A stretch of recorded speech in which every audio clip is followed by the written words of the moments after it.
Thank you so much. Go ahead. Do you approve of Iran's new supreme leader? And secondly, can you tell us more about your call with Russian President Vladimir Putin today? Yes. What did you discuss? Yes, I had a very good call with President Putin. We had a lot of people on the line from our side, from his side.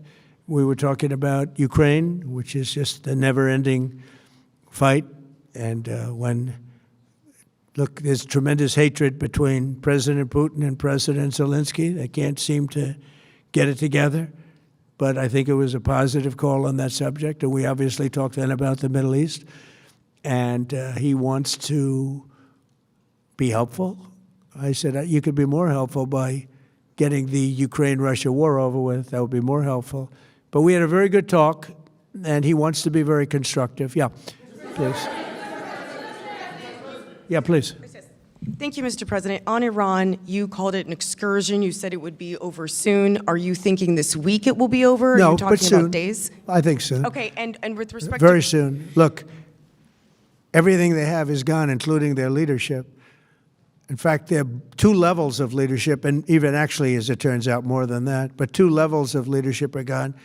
Most people have never even heard about the leaders that they're talking about. So it's obviously been very, very powerful, very effective. With respect to Cuba, you said that Cuba wants to make a deal. Yes. What would the United States get in return for that, and why should Americans trust Marco Rubio to negotiate it? Well, Marco Rubio is doing a great job. I think he's going to go down as the greatest Secretary of State in history.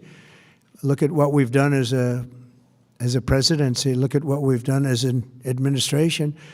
They trust Marco, and so do the American people trust. He's been successful no matter where he's been.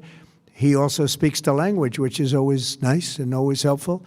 But he's dealing, and it may be a friendly takeover. It may not be a friendly takeover. It wouldn't matter because they're down to, as they say, fumes.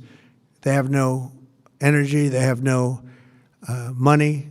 They're in deep trouble on a humanitarian basis. And we don't want to see that, but they were very, very bad to a lot of people, as you know, and a lot of people living on the Cuban-American vote, which I got at record levels. Very important. Those people are very important to me. I know what they went through. They went through hell. Some of them have gone on to be some of the most successful people in the country. Cuban-American business people, some of them are like the most successful in the country. And a lot of them are friends of mine because I've been fighting this battle with them for a long time.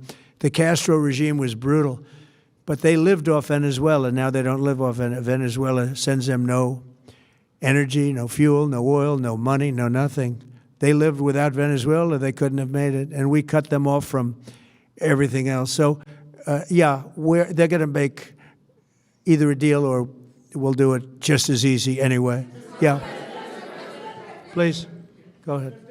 There's footage that shows that an American missile strike and a Tomahawk missile likely destroyed that Iranian girls' school. So will the U.S. accept any responsibility Well, I for haven't that strike? seen it. And I will say that the Tomahawk, which is one of the most powerful weapons around, is used by, is sold and used by other countries, you know that.